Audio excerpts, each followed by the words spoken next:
Perdón, otra vez, empiezo otra vez. En este mes se celebra el mes de la Biblia. Y no sabemos mucho acerca de cómo llegó la Biblia a la Argentina. Y no conocemos mucho de la historia de la Biblia en la Argentina.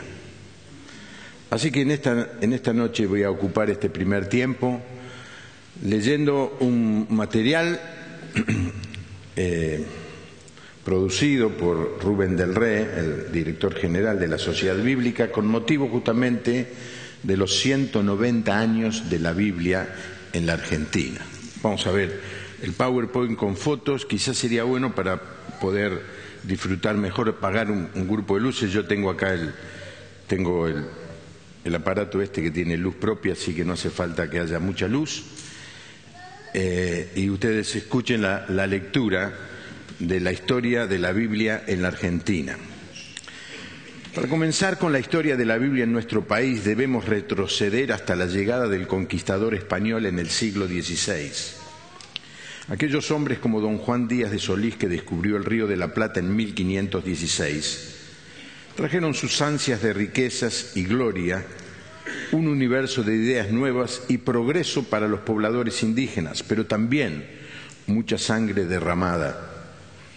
En esos tiempos Europa estaba siendo sacudida por otro fenómeno, la Reforma Protestante, que enseñaba como primer punto que todo el pueblo debía leer la Biblia. Y mientras los indígenas locales terminaban de comerse asado a Solís y sus acompañantes, el 31 de octubre de 1517, Martín Lutero clavaba en las puertas de la iglesia de Wittenberg las tesis que darían comienzo a una explosión espiritual en el viejo continente. En 1569 se publicó la traducción bíblica al español realizada por Casiodoro de Reina y posteriormente revisada por Cipriano de Valera. Pero en ese mismo año Felipe II emitió la cédula que establecía la Inquisición en América. Esta cédula decretaba la censura de las Biblias y catálogos de los libros prohibidos. Así que cuando los buques arribaban a estas costas, el comisario del Santo Oficio con el alguacil debían verificar si en el dicho navío venían algunas imágenes o figuras de santos, papas, cardenales, obispos y clérigos y religiosos indecentes o ridículas, como Biblias en cualquier lengua vulgar. Es decir, que la Biblia en castellano estaba en la misma lista junto con las figuras indecentes. No sabemos de grandes cosas que hayan ocurrido en nuestro territorio respecto a la Biblia hasta 3 siglos más tarde, en los días de oro de Gran Bretaña, esa isla que se levantaba orgullosa contra el avance de Napoleón y que dominaría por un siglo los mares del mundo. Ese país, desgastado también por el pecado, la codicia y la opresión, atravesaba una gran conmoción espiritual que renovaría las fibras de la nación y haría surgir el movimiento de la obra misionera moderna y el de las sociedades bíblicas. Escondida entre las montañas de Gales, una niña llamada Mary Jones deseaba de todo corazón tener una Biblia en su propio idioma. Pero este libro escaseaba y era muy costoso, así que María caminaba 6 kilómetros cada sábado para poder leerla en la casa de una vecina. En 1800, después de 6 años de sacrificio y ahorro, tejiendo, cuidando niños, cultivando verduras y ayudando a los granjeros, logró reunir el dinero suficiente para comprar una Biblia. Emprendió un trayecto de 40 kilómetros a pie hasta el pueblo de Bala, donde un pastor llamado Thomas Charles podría venderle su tan deseada Biblia en galés. La historia de Mary Jones inspiró al pastor Charles y a otros que se reunieron con el propósito de ver qué podían hacer para que la Biblia estuviese al alcance de todas las personas. Es así que en 1804 quedó constituida la Sociedad Bíblica Británica y Extranjera con el propósito principal de proveer Biblias económicas en galés. En esa reunión alguien formuló una pregunta que sería histórica. Si para Gales, ¿por qué no para todo el Reino Unido? Y si para el Reino Unido, ¿por qué no para todo el mundo? Así nació aquella sociedad bíblica y esta idea se difundió rápidamente por todo el continente europeo. John Owens, uno de los fundadores, vio en 1804 el amanecer de una nueva era del cristianismo. Pero ¿qué ocurría en nuestro país? En 1806 nuestro país sufría las invasiones inglesas. Aquellos británicos que llegaron a nuestras tierras por lo general no eran los mejores cristianos. Sin embargo, algunos descubrieron que la mayor necesidad de nuestro país era de la palabra de Dios. Un comerciante inglés, Roberto Cowie, tenía intereses en el plata. No sabemos nada más, sino que fue el primero que pensó en hacer llegar la palabra de Dios a nuestro pueblo. Él escribió una carta a la sociedad bíblica, carta histórica para nosotros, diciendo: estimados señores, tengo un agente que sale de viaje de negocios a Buenos Aires, que es un hombre informado e inteligente. Considerando que es una buena oportunidad para esparcir la palabra de Dios entre los españoles de esos populosos lugares, quisiera saber si la sociedad tiene a mano alguna cantidad de Nuevos Testamentos en español y en qué condiciones estaría dispuesto a suplirme con 200 o 300 ejemplares. Con toda estima para con ustedes, su amigo y servidor Robert Cowie. La Sociedad Misionera de Londres, que había enviado predicadores del Evangelio a los mares del sur, a la China, y hombres como David Livingstone al África, escogió al joven David Hill Creighton. Él se convirtió en el primer misionero enviado al Río de la Plata por cualquier institución evangélica. Los 600 Nuevos Testamentos que trajo no pudieron ingresar a Buenos Aires debido a conflictos internacionales entre España e Inglaterra, y Creighton debió regresar a su patria dejando las Escrituras en Montevideo. Allí fueron distribuidas, aunque una cantidad no determinada logró llegar a Buenos Aires. Uno de los ejemplares que se han ubicado en nuestro país estaba en manos del presbítero Manuel Alberti, miembro de la primera junta surgida del Cabildo Abierto del 25 de mayo de 1810. En un informe posterior se dice que las personas habían recibido el libro con alegría, pero luego las autoridades religiosas de Buenos Aires reclamó, bajo las más severas penas eclesiásticas, todos aquellos ejemplares en versión no autorizada que habían sido distribuidos. Sin embargo, el informe concluye con estas palabras, que son un testimonio para nosotros. Haber propagado bajo cualquier desventaja la palabra de Dios es algo que siempre debe hacerse. Esa palabra, en un tiempo y otro, tendrá su retribución. En 1812 la señora McKinnon trajo un centenar de Nuevos Testamentos en español, convirtiéndose en la precursora del voluntariado femenino de la Sociedad Bíblica, un brazo importantísimo de nuestra misión. En 1818, mientras San Martín se disponía a hacer su campaña al Perú, llegó a nuestro país Diego Thompson, un joven escocés reconocido como una de las personalidades más notables que produjo el mundo misionero protestante del siglo XIX. Ferviente difusor de la palabra de Dios, Thompson llegó con el propósito de difundir el sistema lancasteriano de enseñanza pública. Con un sueldo abonado por el Cabildo, entró a las escuelas y utilizó las Sagradas Escrituras como libro de texto. Fue amigo íntimo de los grandes próceres de la independencia, lo cual facilitó su trabajo para dar a conocer las Sagradas Escrituras, especialmente en las escuelas. Preparó materiales didácticos, extrayendo porciones del Antiguo y del Nuevo Testamento que creía más adecuadas para la comprensión e instrucción de los niños. Al presentarlas al gobierno fueron aceptadas sin ninguna revisión eclesiástica y fue ordenado que se las imprimiera en la imprenta del Estado a costo del Estado y que se las colocara en las escuelas públicas. En una de sus cartas escribe: «Vuelvo mis ojos con placer a los niños, allí comenzará la gran reforma. Sobre este fundamento debe ser construido todo lo que es noble en nuestra especie, por medio de lo cual Dios debe ser glorificado. Y cuanto más profundo se ponga este fundamento, más temprano se comience la instrucción, tanto más majestuoso y hermoso será el edificio levantado». Thompson hizo un pedido de Nuevos Testamentos, muchos de los cuales se entregaron a la Biblioteca Nacional. El sacerdote Mariano Perdriel acusó recibo diciendo: no hay alabanza suficiente que pueda hacerse al mérito de esta sociedad por haberse ocupado de esparcir por todo el mundo el código de nuestra fe. En 1822 Diego Thompson salió del país y un grupo de comerciantes, carpinteros, sastres, herreros y damas de familia que se reunían en casas particulares resolvieron crear una sociedad bíblica auxiliar en Buenos Aires. La Sociedad Bíblica Americana. Un año después, Teófilo Parvin y Juan Brigham viajaron a Argentina como agentes de la Sociedad Bíblica Americana y trajeron 500 nuevos testamentos en español.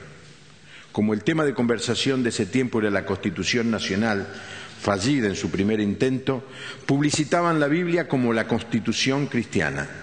Por lo tanto, todo cristiano debía tenerla en la casa. En 1825 llega a nuestro país John Armstrong, primer representante oficial de la Sociedad Bíblica. Esta fecha y este acontecimiento es tomado por las Sociedades Bíblicas Unidas como el comienzo de la obra permanente en la Argentina. Al año siguiente, continuando la tarea de Armstrong, llega al país Lucas Matthews, quien se encontró aquí con un personaje muy original, Emanuel Enderherta. Luego de terminar la carrera universitaria en su país, este científico sueco fue atraído por las palabras de Jesucristo en Mateo 28, 19, por tanto, id y haced discípulos a todas las naciones. Así fue como, habiendo quedado viudo siendo muy joven, hizo un plan de viajar por el mundo con su hijito pequeño, difundiendo las Escrituras y hablando del amor de Dios. Él veía que no alcanzaba solo con la distribución bíblica. Había que dar la palabra, predicar el Evangelio y trabajar en el discipulado. Entre 1829 y 1852, coincidentes con la época de Juan Manuel de Rosas, la tarea de distribución bíblica pasó por una etapa de dificultades. En el informe de 1848 se dice: respecto a Sudamérica, el comité no tiene nada que informar. No hay parte del mundo con la que esté relacionado el nombre de cristiano que tenga más necesidad de las Escrituras y que, sin embargo, presente mayor resistencia a su introducción. La Biblia, en sus traducciones protestantes, fue quemada junto con los desnudos pictóricos en la plaza pública de Buenos Aires frente al Cabildo. Este es el único caso conocido en la historia argentina en que la Biblia pasara por una hoguera debido a la orden de la autoridad civil. Entre 1843 y 1851 se destaca en nuestra patria la presencia de Allen Gardiner, quien puso la mirada en tierras fueguinas. Junto con 7 compañeros dejó su vida por la enfermedad, el frío y el hambre allá en la isla Picton, en el canal de Beagle. Su afán de ganar a los yaganes para Cristo provocó la epopeya que sacudió al mundo cristiano.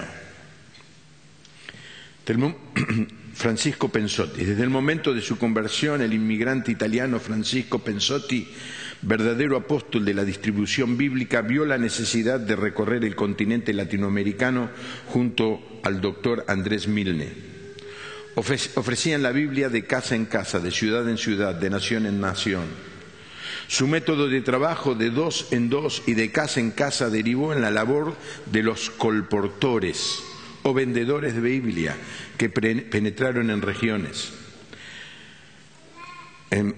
con la Biblia en la mano y dieron origen a numerosas iglesias evangélicas. Juan Crisóstomo Bareto había iniciado su ministerio como colportor e inculcaba en cuantos lo rodeaban el amor por la venta de Biblias. En 1914, refiriéndose al trabajo de los colportores, escribió: las sociedades bíblicas no solo nos han dado el libro, a ellas les debemos algunos de los mejores predicadores en los púlpitos sudamericanos. A falta de seminarios para prepararse para la predicación, muchos jóvenes han tenido que tomar una maleta y hacer su escuela en el campo de batalla del colportaje, golpeando puerta en puerta, oyendo y contestando toda clase de objeciones, sufriendo insultos y recibiendo amenazas, pero hallando también magníficas oportunidades de hablar a las almas ansiosas. Han ganado experiencia que jamás cambiaría por el más alto título universitario. Leyendo el libro de la realidad han aprendido a conocer las necesidades espirituales y morales del pueblo, a quienes se dirigen al subir al púlpito. Hablan con una eficacia que no hubieran alcanzado sin pasar por esa ruta. Casi me atrevo a decir que el colportaje es moralmente obligatorio a todos los que aspiran al ministerio. El 29 de marzo de 1966 se constituyó la Sociedad Bíblica Argentina, una asociación civil íntegramente argentina fundada por las iglesias para servir a las iglesias. La reunión fue presidida por el profesor Santiago Canclini y contó con la presencia de líderes cristianos altamente representativos. Pueden contarse muchas anécdotas de la historia más reciente, como la de la guerra con Gran Bretaña en 1982. La Sociedad Bíblica Argentina convocó a las iglesias de Argentina a donar el valor de un Nuevo Testamento con el objeto de agregar un ejemplar sin cargo en la bolsa de rancho de cada soldado. Entonces se recaudó 4 veces más de lo necesario.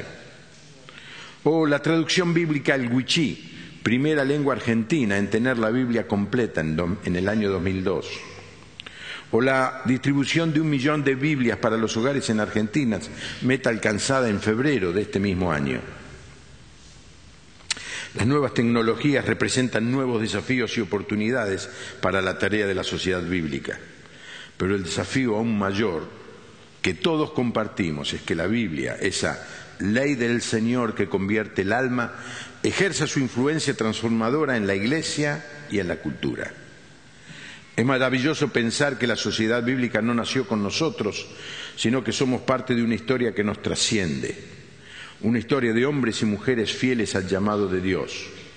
Nombres resonantes como Diego Thompson, Francisco Pensotti, Andrés Milne y personajes anónimos y humildes. Unos y otros se dieron a sí mismos con el fin de esparcir la buena semilla en un terreno difícil, sembrando sus propias vidas para que hoy cosechemos sus frutos. Por eso, al celebrar los 190 años de la obra interrumpida de la Sociedad Bíblica en Argentina, podemos decir con el salmista: alabaré tu nombre por tu misericordia y fidelidad, por la grandeza de tu nombre y porque tu palabra está por encima de todo. Salmo 138, 2. Y es justamente esa convicción, que su palabra está por encima de todo, lo que sigue inspirando a las iglesias a continuar con este precioso ministerio. Porque hoy, como hace 190 años, queremos que toda la gente, en todo lugar, se encuentre con Dios y su Hijo Jesucristo a través de la Biblia, en el idioma en el que piensa y siente, en formatos que favorezcan el entendimiento y sin que el dinero sea un impedimento. Y es con ese fin que la Sociedad Bíblica Argentina, fundada por las iglesias, seguirá sirviendo a las iglesias, traduciendo, publicando, difundiendo y exaltando la palabra de Dios. Amén.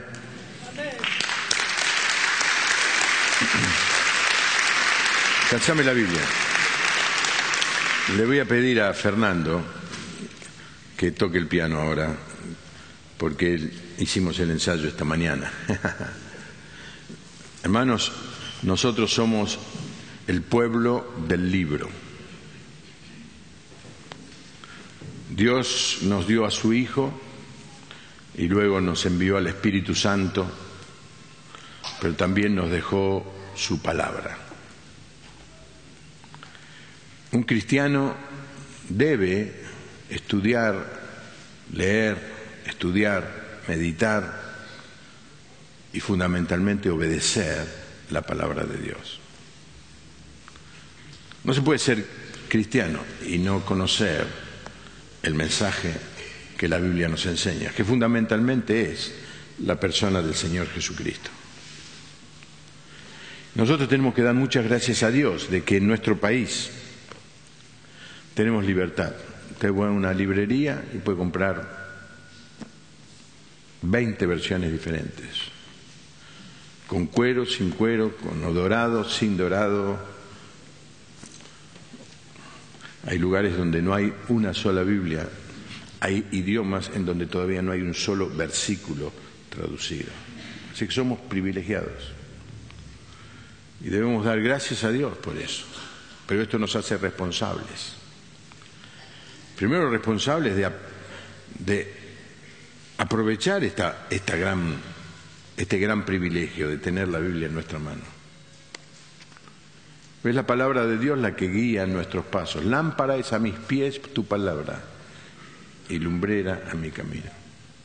En mi corazón he guardado tus dichos para no pecar contra ti. La ley de Jehová es perfecta, que convierte el alma. El testimonio de Jehová es fiel, que hace sabio al sencillo. Es la palabra de Dios la que nos tiene que guiar en nuestra vida e inspirar. Si usted lee la palabra de Dios, usted va a descubrir que Dios tiene una respuesta para cada una de sus necesidades. Es triste pensar que mucha gente lo que hace es, cuando tiene algún problema, le pregunta al pastor o le pregunta a otros. Se supone que los pastores y los hermanos están preparados para contestar, deben contestar esa palabra. La primera cosa que le tenemos que decir a que pregunte es: ¿ya lo buscaste en la palabra de Dios? ¿Ya lo leíste? ¿Qué leíste? ¿Qué te dijo el Señor? Es decir, Dios me habla, ¿no? ¿Cómo nos habla Dios? A través de su palabra. Y tenemos el privilegio de tenerla en nuestra mano y podemos celebrar que hace 190 años esos hombres, hace 190 años, no había despegar.com, los viajes eran muy difíciles, las noticias tardaban meses en llegar. ¿Se acuerdan? El año pasado les conté de esta chica Mary Jones. Estuve en el lugar donde ella vivía, en una casita de piedras al lado de un arroyo. Caminaba 6 kilómetros y después caminó 40 kilómetros para llegar a la casa y golpear la puerta del pastor. Pasamos el video el año pasado, alguno quizás se acuerda. Y esa chica tenía tanto deseo de tener la Biblia que inspiró a que un grupo de gente se juntara y formara la sociedad bíblica para Gales. Pero dijeron: ¿por qué para Gales? Para todos, como hemos leído. Y nos ha llegado a nosotros. Qué deuda de gratitud tenemos. Y qué responsabilidad poder tener la palabra de Dios. Y qué responsabilidad leerla y obedecerla. Así que vamos a terminar este momento cantando un viejo himno. Es la Biblia para mí santo y gran tesoro aquí. Y tenga la Biblia en la mano, porque al terminar la última estrofa vamos a hacer como hacíamos cuando éramos niños, la vamos a levantar. Si usted ve que alguien cerca suyo no levanta la Biblia, ore por esa persona. Evidentemente no es un creyente. Se permite levantar iPads, teléfonos celulares. Nos ponemos de pie y cantamos. Es la Biblia para mí, santo y gran tesoro aquí, pues contiene con verdad la divina voluntad. Me declara lo que soy, de quien vine y a quien voy. Reprende ya mi dudar y me exhorta sin cesar. Es cual faro que a mi pie va guiando por la fe a las fuentes del amor del bendito Salvador. Es la infalible voz del Espíritu que cuando en aflicción está y me enseña a triunfar de la muerte y del pecado.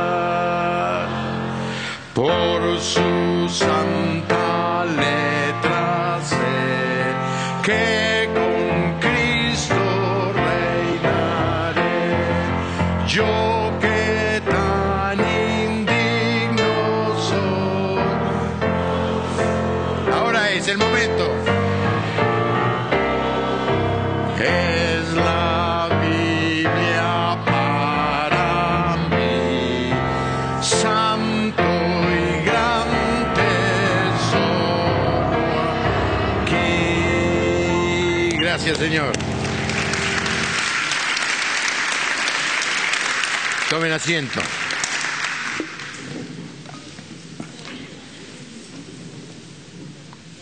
La cosa no termina aquí, sigue. Estoy leyendo un libro muy interesante acerca de la biografía de grandes hombres de Dios. Y la verdad es que estoy conmovido, porque cuando uno lee textos de la Biblia y las historias bíblicas, se emociona pensando en Moisés, David y Jeremías y todo eso. Pero también, después de los apóstoles, hubo grandes hombres de Dios que dieron su vida por la causa de Jesucristo. Yo lamento muchísimo que no haya esta costumbre hoy, la de leer biografías. Cuando éramos chicos se leían muchas biografías. David Livingstone. Y algunos leíamos biografías y otros que íbamos al campamento Lapen escuchábamos las historias de la señorita Krieger, que nos contaba las historias de David Livingstone, Guillermo Carey en la India, Gardiner en el canal de Beagle y muchos otros. Hoy me mandó el otro día Jorge Yunes la historia de, creo que se llama James Brainerd, un video, gente que dio la vida sirviendo al Señor.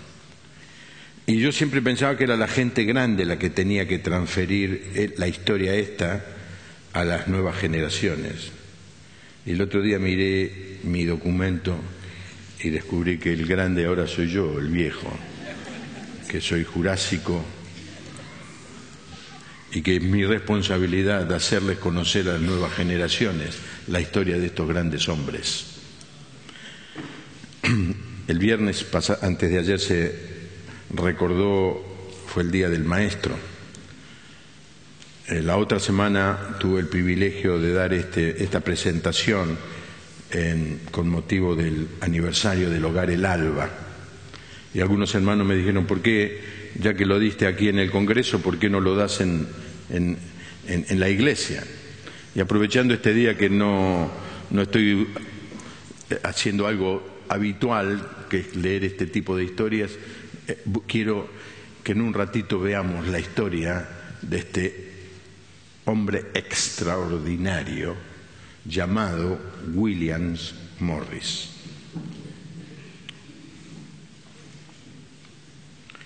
Dice el texto que está allí: acuérdense de vuestros pastores que les dieron a conocer la palabra de Dios. Piensen en los resultados de su conducta e imitad su fe. Este es un sermón que los pastores tendríamos que dar para que se acuerden de nosotros, pero no es el caso en esta noche. Hay otras versiones que dicen, acuérdense de vuestros guías, de vuestros líderes. Y el apóstol que escribe aquí en el libro de Hebreos le está diciendo, considera la vida de estos grandes hombres de Dios. Mirá, dice, recordá la enseñanza que te dieron. Fíjate en los resultados de la conducta que ha tenido. Y dice luego, imitad su fe. Así que vamos a conocer hoy a un gran guía de la obra de Dios en la Argentina. La historia de William Morris. Sin duda la figura más relevante que haya aportado al país la comunidad evangélica. En contra de lo que yo pensaba cuando era chico, que todos los ingleses eran ricos, Mr. Morris fue un inmigrante pobre, muy pobre. No solo era pobre, A los 4 años quedó huérfano de madre y fue criado en un contexto de escasez y desocupación. A los 7 años, junto con su padre, deja Inglaterra y se viene al Paraguay buscando oportunidades de trabajo, pero en un proyecto que fracasó al poco tiempo. A los 8 años, William y su padre se mudan a la zona sur de la provincia de Santa Fe. Sin saber el idioma, trabajó como peón de campo en durísimas condiciones. Un día tenía tanta hambre, ¿ustedes pueden saber esto? Tenía tanta hambre que le robó al patrón unas monedas para poder comprarse un poco de pan. Lo echaron del trabajo, obviamente, cosa que no se hace robar, pero para que den idea ustedes de la miseria. A pesar de que la vida no le era fácil, William Morris tenía una fe firme en un Dios que ama y cuida de sus hijos. Y esto lo alentó a querer progresar en su trabajo y en su educación. Estamos hablando de los años 1873 a 1885 y las pocas posibilidades de realizar estudios primarios que un peón podía llegar a tener. A los 22 años viaja en busca de otra clase de trabajo a Buenos Aires y se instala en el barrio de La Boca, el puerto de la ciudad. Allí comienza pintando los barcos del muelle y luego pasa a trabajar en tareas administrativas. La Boca, como todo puerto de la época, era un lugar lleno de miseria, prostitución y alcohol. En algún momento Morris dice que La Boca era el peor barrio de Buenos Aires. 2 años después, al ver la necesidad de los niños del barrio, Morris alquila una pieza en un conventillo y empieza a darle clases de lectura y escritura, financiando todo de su propio bolsillo. Un poco después contrata a la encargada del edificio del conventillo para que le dé de comer a esos chicos, también separando dinero de su limitado salario. En 1889, a los 25 años, funda la Iglesia Metodista de La Boca con el propósito de compartir el Evangelio con toda la comunidad, al mismo tiempo que sigue enseñando a leer y a escribir. Ese mismo año se casa con Cecilia Kate O'Higgins, la mujer que le acompañó en todos sus años de lucha. En algún momento de los próximos años pierden a su primer y único hijo a los pocos meses de vida. No hay duda que todas estas experiencias moldearon el carácter de Morris y lo prepararon para desarrollar una profunda tarea en compasión por los huérfanos y necesitados. Después de un viaje a Inglaterra entre los años 1895 y 1897, el matrimonio vuelve a la Argentina y comienza allí una etapa de trabajo y avance de la obra educacional que supera toda imaginación. En 1898, a los 34 años, Morris alquila una casa en Iriarte y Güemes, en el barrio de Palermo, en ese tiempo llamado Tierra del Fuego por su marginalidad y pobreza, e inicia la primera escuela evangélica para varones. En 1999, a los 35 años, Morris funda la Iglesia Anglicana de San Pablo. Ese mismo año abre una escuela para niñas en Palermo y una en el barrio de Maldonado, hoy se llama Villa Crespo, eso, al lado del arroyo Maldonado, para varones. En 1900, a los 36 años, funda una escuela para niñas en el barrio de Maldonado. En 1902, a los 38 años, Morris funda en Palermo una escuela de corte y confesión para señoritas y una de artes y oficios para varones. En 1904, a los 40 años, funda una asociación de exalumnos de las escuelas por él iniciadas y una escuela de telegrafistas en Palermo y sobre la avenida Santa Fe. En ese lugar funciona hoy la Dirección General de Educación de Gestión Privada. En 1905, a los 41 años, William Morris funda una escuela mixta en el barrio de Villa Urquiza. En 1906, a los 42 años, abre una escuela mixta en Coughlan y otra en Almagro. También funda el Museo Escolar y la Escuela de Música en el barrio de Palermo. En 1909, a los 45 años, funda una escuela nocturna para varones en Palermo. De acá hay un salto. Tenía tantas escuelas que administrar, pobre hombre. A los 57 años inicia la escuela profesional para mujeres, ahí en Palermo.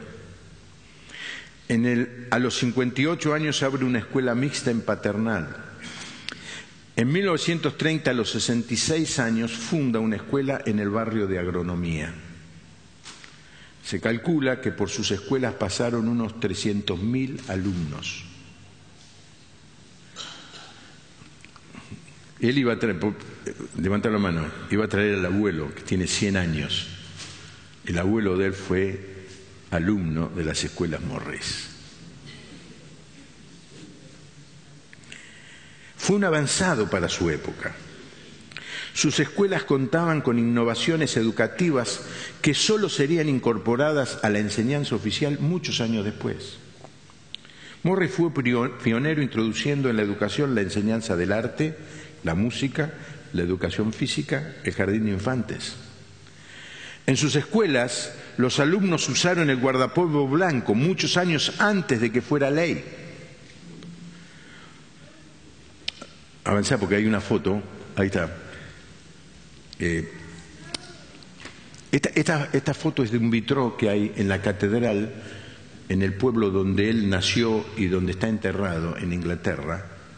Y en el vitral hay 2 niños argentinos con guardapolvo blanco.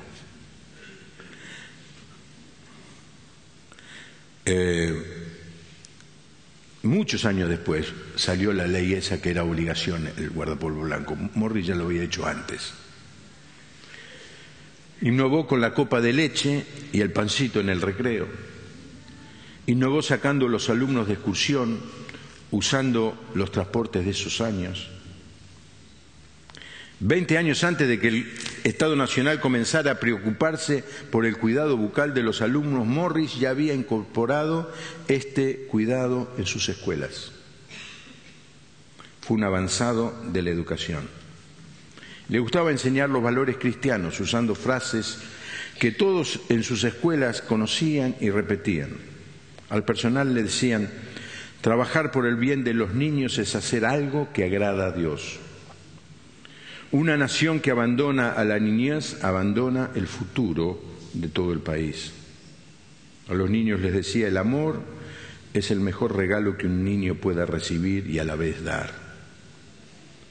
La virtud se basa en el esfuerzo, no en esperar el premio. Nuestro carácter se revela en los detalles de nuestra vida diaria. En 1925, a los 61 años, funda el hogar El Alba para cobijar a los niños huérfanos y abandonados que se acercaban a sus escuelas. Para esto construye un edificio en el barrio de Palermo y lo equipa con todo lo necesario para albergar a más de 300 niños, educarlos, vestirlos, darles de comer. 7 años después, el 15 de septiembre de 1932, William Morris dice presente al pasarse lista en el cielo. En 1949, 17 años después de su muerte, en medio de la noche, el Poder Ejecutivo Nacional, año 49, expropia el edificio del hogar El Alba y deja literalmente en la calle a los niños que vivían allí en ese momento. Sarmiento decía: cuando se abre una escuela se cierra una cárcel. Pero en este caso sucedió todo lo contrario. Se cerró una escuela y se abrió una cárcel. En este edificio funciona el Instituto Luis Agote, donde viven hacinados cientos de jóvenes condenados a una vida de violencia y exclusión.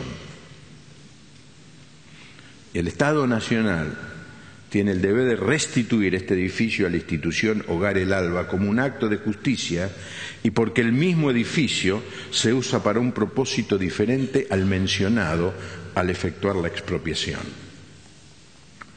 Mr. Morris, o el inglés loco, o el hombre de la valijita, Caminaba a las oficinas del gobierno, las oficinas de empresarios, las casas de familia, compartiendo su visión por ayudar a los necesitados y pidiendo que lo apoyen con recursos para sostener sus escuelas. Entre los que lo ayudaban estaban Bartolomé Mitre, Julio Argentino Roca, Miguel Juárez Selman, Carlos Pellegrini, Luisa Espeña, Marcelo T. de Alvear, Hipólito Yrigoyen, Lisandro de la Torre, Alfredo Palacios, Antonio Sagarna, miembro de la Corte Suprema, los clubes Alumni, Belgrano, Lomas, el diario La Nación, Enrique Mosconi, Bernardo González Arrilli, que luego es uno de los que escribe la historia, Juan Bucetich, José María Ramos Mejía, Carlos Tais, Ernesto Torkins. William Morris soportaba dos grandes presiones en su trabajo. La primera, la presión financiera, la responsabilidad de pagar los sueldos de los maestros y de todo el personal que trabajaba en sus instituciones. En un momento tenía 32 instituciones. De escuelas pobres que no cobraban cuota y con muy poca ayuda del Estado. Él iba con la valijita de médico, iba hasta al presidente de la Nación, se metía, lo conocía todo el mundo y le pedía plata, y una presión tremenda. Pero la segunda fue la sutil sugerencia de que no hablara de Dios, que no compartiera el mensaje de Jesucristo, que no hiciera proselitismo para poder ser aceptado y obtener más recursos. Las mismas presiones sienten hoy los que dirigen el Hogar El Alba. El atraso de las remesas comprometidas del gobierno de la provincia de Buenos Aires hace que los directivos tengan que sacrificar horas de su trabajo con los niños para recorrer las oficinas burocráticas en busca de lo que le pertenece a los niños. Pero también la presión porque tuvieron una increíble solicitud de que se saque de los estatutos la mención que identifica al hogar como una institución cristiana. Esta solicitud fue rechazada en su tiempo por Morris y sigue siendo rechazada por los actuales directivos del hogar. Aceptar un pedido así significaría traicionar a Morris, pero sería mucho más que eso, sería traicionar a Dios, a quien el preámbulo de nuestra Constitución menciona correctamente como fuente de toda razón y justicia. Y les dije una palabra en ese momento a todo el personal que nos viene bien a nosotros, la palabra de Dios.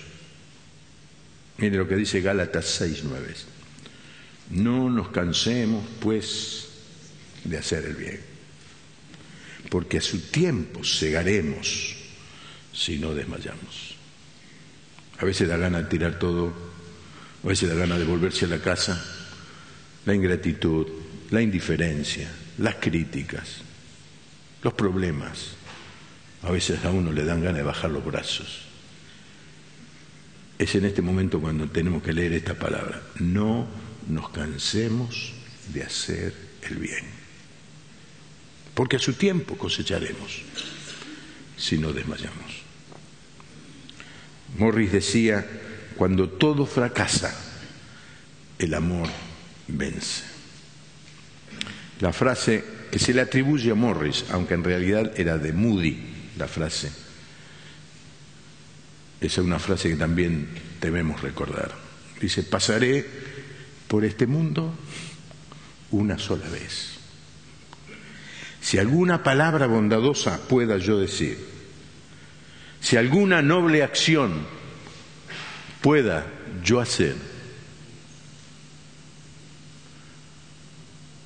diga yo esa palabra, haga yo esa acción, ahora, me faltó poner ahora. ¿Por qué? Porque pasaré por este mundo una sola vez. Y finalmente quiero mostrarles la foto que está allí del monumento que está en Palermo. Morris tiene una estación de ferrocarril de una ciudad en el Gran Buenos Aires, William Morris.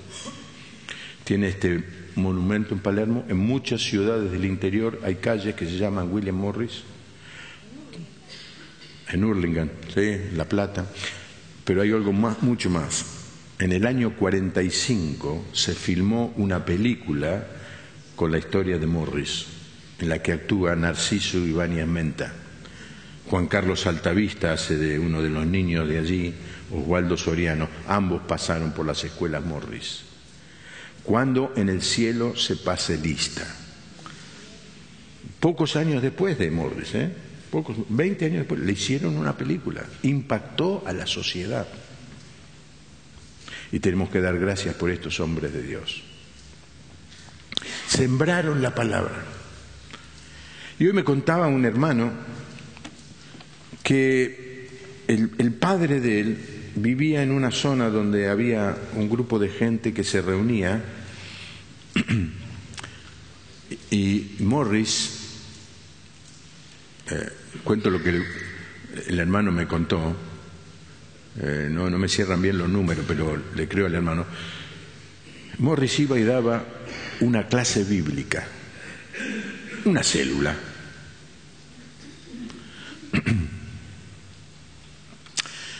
El hombre tenía prohibido por sus padres ir a escuchar, pero él se acercaba al cerco de la casa y escuchaba el mensaje. Cuando ya fue adolescente, este muchacho, que es miembro de la iglesia, Leo Hidalgo, le dijo al padre que se estaba juntando con un muchacho y el padre le preguntó: ¿y quién es? Dice: es evangélico. Y el padre lo sorprendió: júntate con él, es buena persona. Me dice Leo: jamás nadie me dijo nada de eso. ¿Cómo sabe que son buena persona? Cuando Leo lo invitó al padre a una reunión y el predicador hizo la invitación para aceptar al Cristo, el padre se levantó y aceptó a Cristo. Sabía todo. Y le pregunté: ¿de dónde sabes todo? Me acuerdo. Increíble, de lo que escuchaba del otro lado del cerco, cuando Mr. Morris venía a predicar la palabra de Dios a la casa de mi vecino. No nos cansemos de hacer el bien, porque a su tiempo cosecharemos si no desmayamos. Amén, hermano. Damos gracias a Dios por este hombre. Y para terminar, el texto con que empezó este proyecto, debemos imitar su fe. Y ahora tenemos una gran oportunidad para imitar la fe de nuestro hermano. No vamos a construir muchas escuelas más. 32. Gracias. ¿Qué es esto? Miren, qué bueno, gracias, Susana. Justamente se celebra el Día de la Escuela Evangélica el día martes y van a ir todas las escuelas evangélicas al Hogar El Alba, pero no a Palermo. Esta es una tarea pendiente de los abogados, que hagan todo lo necesario y suficiente para que el gobierno nacional le devuelva a la institución el edificio de 3 pisos que está allí en Palermo. No, van a ir porque cuando lo sacaron a la calle a los chicos, gracias a Dios, tiempo atrás le habían regalado un terrenito allí en el fondo, en Longchamps, que era el fin del mundo, y llevaron a los chicos que esa noche prácticamente estaban en la calle, los llevaron al lugar donde es el Hogar del Alba, que los hermanos de la iglesia van a trabajar con tanta fidelidad, y que por razón de que ustedes van a trabajar me eligieron a mí que predique el otro día. Y yo me daba una vergüenza, pues yo hace como 40 años que no voy a ese lugar. Pero me presentaron como una de las iglesias que más ayuda al Hogar del Alba. Me sentí tan honrado, tan injustamente, pero bueno, en nombre de todos los que hacen el trabajo, fui y hablé. Es el próximo martes la reunión allí. Ahora, el gran momento para imitar la fe de Morris ya ha comenzado. Yo hace 2 semanas les vengo hablando de que oren por saber a la persona que van a invitar. Ahora yo voy a ir a la puerta y le vamos a entregar, si alguien me ayuda, 5, por lo menos 5 invitaciones para repartir a los amigos, parientes, vecinos. 5. Orando al Señor. Señor, venimos orando, oramos al comenzar la reunión. Señor, guíame. Yo le voy a dar.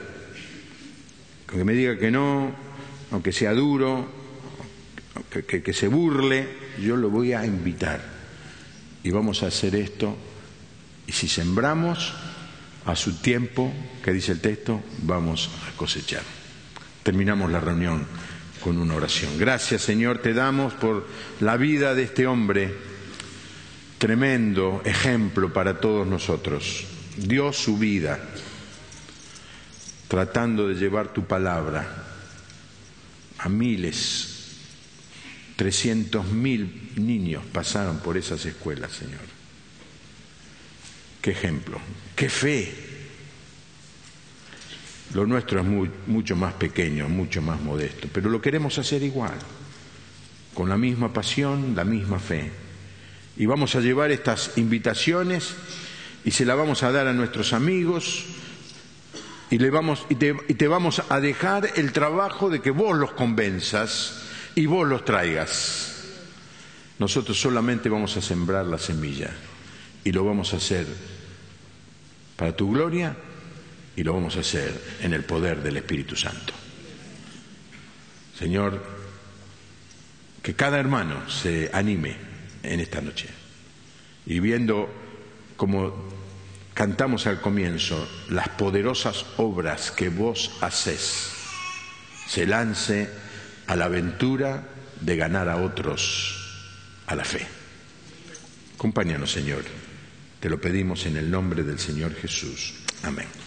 El domingo vamos a explicar un poco más la metodología, pero la invitación grande es para el 27, domingo 27. Nadie se me escape porque quiero darles a todos que se lleven. Si alguien me dice que no, quiero que venga alguien con una máquina de fotos, quiero la foto de todos los que digan que no. Mañana saldrán en la página de la iglesia. Que el Señor les bendiga, hermanos.